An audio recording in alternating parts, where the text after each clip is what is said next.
Cobblestone is one of the most iconic maps in Counter-Strike history, and yet is also one of the strangest casualties Valve have ever created. It's a map that thrived during CS 1.6, survived through CSS, and peaked during CSGO, before being killed off in an entirely unimpressive manner. From start to finish, we'll look at why Cobblestone worked, why some versions didn't, and ultimately how a map that was a fan favourite and staple of the game was killed off without so much as a whimper. D-Cobble, later known as Cobblestone, has been around for well over 2 decades now, being created in 1999 by Dave Johnston, a mapper from the south of England. He's well known for creating other classic Counter-Strike maps, such as Dust and Dust 2. The original release version of Cobblestone was an enormous, incredibly oversized and sprawling map. Seems quite fitting considering he apparently wanted to create a castle map, and those are typically quite huge and sprawling, but ultimately he scrapped the original version of the map and started again. This time he took inspiration from his Dust maps and tried to make the map fit that sort of style, and ultimately ended up with a more farmhouse-esque look. This version, D-Cobble, took Mr. Johnston just 8 hours to create and was the shortest amount of time he'd ever spent to create a complete and playable CS map. Cobblestone launched in the CS Beta 6.5, the very same update that released Aztec and Italy into the world, and the initial reaction was received really well. According to Dave, it only took a few revisions for Cobblestone to overtake Dust 1 as the superior competitive map, but Dust 1 still stood as the most accessible to the average Joe Schmo due to its simplicity. This version of Cobblestone that I'm showing here is the final release version for CS 1.6, and the one that if you downloaded CS 1.6 right now and booted up the game, is the version of Cobblestone that you'd be greeted with. While still incredibly huge and bringing all that glorious CS 1.6 nostalgia, it's incredible actually just how recognisable Cobblestone still is, even 27 years later. The A bomb site and CT spawn are clearly recognisable, as is most of the T side of the map. The map starts to get a bit strange towards the B main area, which Valve's iteration changed up quite significantly, but we're majorly jumping ahead here. But there's some areas that are perhaps a little strange to newer players, perhaps didn't play the earlier version of Cobble, such as the CT sniper window above mid, the shape of the B bomb site, or the lack of one-way drop. Moving on to the Counter-Strike Condition 0 version of Cobblestone, the map is functionally exactly the same as the Counter-Strike 1.6 version, just with slightly nicer lighting in areas, a new skybox, and some grass here and there. Other than that, there were no major changes between CS 1.6 and CSCZ, so we'll move swiftly on to the Counter-Strike Source version. Funnily enough, the Counter-Strike Source version of the map stayed the same layout-wise, but came with a significant visual upgrade, jumping from the Gold Source engine to the Source engine. That being said, the new version of Cobblestone came with a whole host of new fun, such as these cinder blocks everywhere, these breakable barrels, and this tree on bombsite B. Interestingly, we did start to see the origin of these pointy roof bits that would be massively exacerbated in the jump from Source to Global Offensive. The map was rebuilt in-house from Valve and had easily the largest jumping quality, totally redesigning the map from the ground up.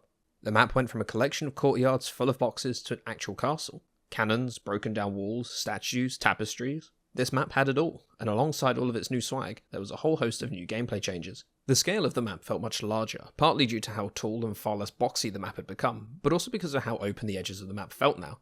Before, the map felt like a host of boxes all connected to each other via arbitrary corridors, however now the map flowed in a much more organic way. That's not to say it was all good though. The version of Cobblestone that you likely remember from CSGO was far different to the initial release version of Cobblestone. In fact, in many ways it was much more similar to the CSS version than it was to the later CSGO version. Some of the changes are as follows. There was no dragon nor tapestry, or even the room where it used to be. There was still a sniper window for CTs, there's water and underpass, bombsite B was significantly more open and cluttered, and finally drop room looks entirely different with this whole new area. Valve were very active updating Cobblestone in the year or so after its release, making sure that it was up to a decent competitive standard, and as such there were quite a few different compatibility versions documenting the changes in a bit more detail than I'm going into here, but instead what I'll do is I'll lump the large changes together and let you know which version you're looking at. That should help filter out the less important updates such as tapestry clipping or moving props slightly. This way we'll be able to focus more on the important parts of Cobblestone's life, such as how its layout has evolved as the game has evolved. So, starting at the very beginning, Cobblestone was released in the Winter Offensive update released in 2014 alongside another Valve-created map, Overpass. What you're looking at now is me running around the very same release version. It's interesting to me how clear it is that we're playing Cobble, and yet how different it all looks. The route to bombsite B from T-Spawn starts off looking super familiar before getting a bit weird around drop room and the connected rooms. The B approach too looks quite strange, as it's missing a whole chunk of wall that makes the map feel significantly more open. What really caught me off guard when running around the map was how open the B bomb site felt as a whole, especially as you approach from CT spawn. I don't believe the update was particularly well received, at least not initially due to how cluttered and exposed the map felt. There were many camping spots, especially towards the back of B and near the A site, as well as very long-range sightlines that other maps usually try to keep to a minimum, but we see that will improve with the next major iteration of the map. This version is, well, it's on screen. You can see in this time jump the map marches ever closer to the version that we actually remember fondly. Starting at bombsite A, not much had actually changed really. A long lost a hugely unfair but albeit kind of cool line of sight, and that was about it. The big changes were to the drop room and the B side of the map. Drop room was looking significantly simplified, removing this cute little reading nook, but ultimately making it a lot easier to clear. But bomb site B, wowzers, it got some cool changes. Firstly, it got some new brickwork as sniping from the back of the site was incredibly strong and difficult to contest, but alongside that, pizza was added to provide yet more cover to attacking terrorists. The bomb site was still quite open, but definitely not as one-sided as it had felt prior to this. Also, weirdly, this version of the map had the terrorists spawning on the upper part of the wall. Version... that brings us yet another step closer to Cobblestone's final form. As before, the A site remains relatively unchanged, with the B side of the map getting all the love. Most importantly, Valve decided that spawning on the upper wall was silly and put us back down on the floor. Furthermore, the route to B from T-spawn was starting to look a lot more like what we remember, with the Dragon Lore Tapestry room being introduced, despite not actually having a Dragon Lore Tapestry just yet, as well as adding a staircase leading towards the mid-connector. Drop room was simplified yet again, and even made a bit brighter to further balance fights in this section of the map.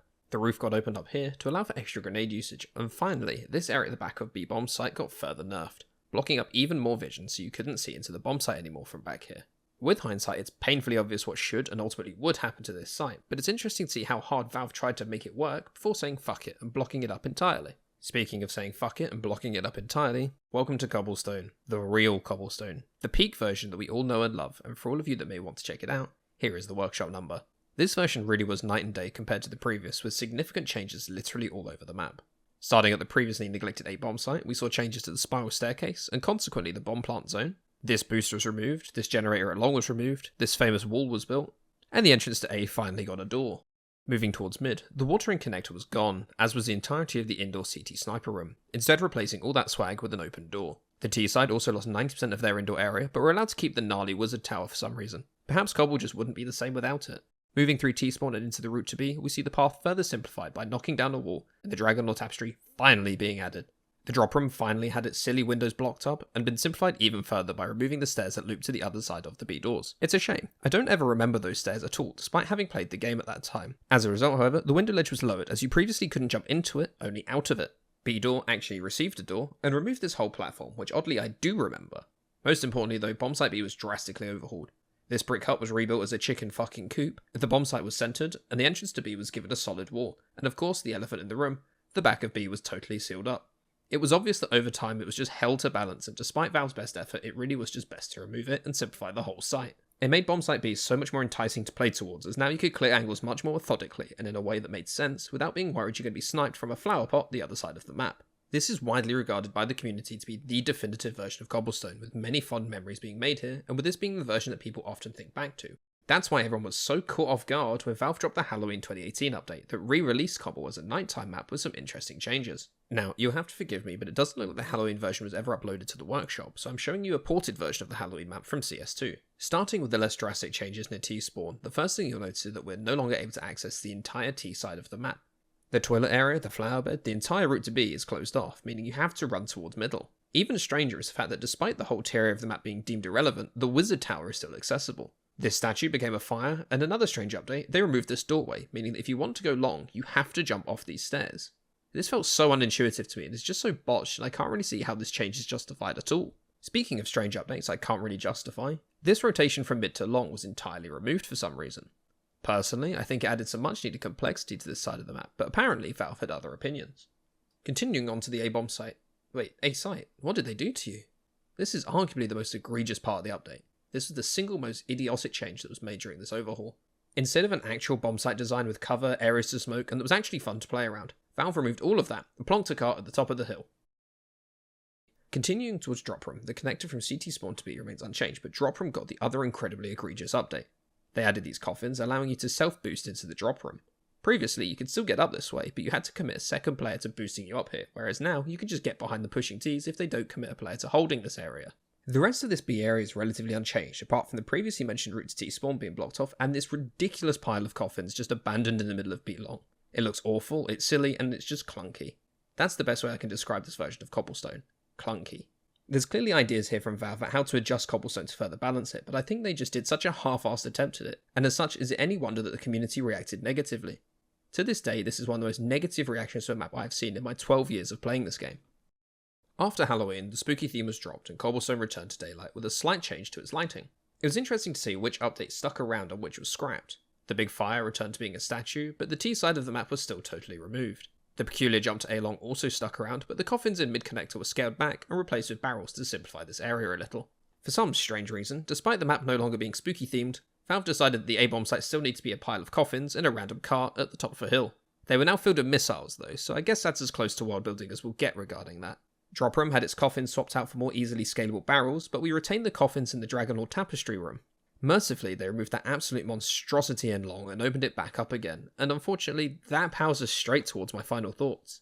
Cobblestone has long been a popular map through all prior iterations of Counter-Strike, which is why it's so strange to see that Valve treated it the way they did, effectively killing it off in 2018. It was by no means perfect, it certainly had flaws, but did it really deserve the fate it received? I don't think so. It went from being totally on top of the world in Counter-Strike 1.6, being one of the most popular maps of all time, to being absolutely detested by the community when Counter-Strike 2 released. What makes it worse is it wasn't the players that changed on this map. This was entirely a result of changes the Counter-Strike 2 developers made and the lack of direction they ultimately displayed in the 2018 update. Now, do I think this is the end of Cobblestone? Probably not. It's too important to Counter-Strike's history and frankly too popular to stay buried forever. If it does return, I'd be staggered if it isn't based on the 2017 version, the one that most people still remember fondly, rather than the Halloween experiment that nearly everyone hated. Whether it ever makes it back to the competitive pool is another question, however, but I could absolutely see Cobblestone returning in reserve, swingman, or casual, assuming that Valve decides to rebuild it with a clear vision this time. I feel strangely optimistic about the future of Cobble. I'm not sure if I'm just coping, as I never actually used to have many strong opinions on the map. I enjoyed it in Wingman, but it always just felt like a solid, CT-sided, but fun map that was always quite different to anything else in the map pool at the time. They say, however, that time makes the heart grow fonder, and the longer the map is out the game, the more I find that I miss it, and I wouldn't mind playing it again. Maybe that time away from the game is all it needed.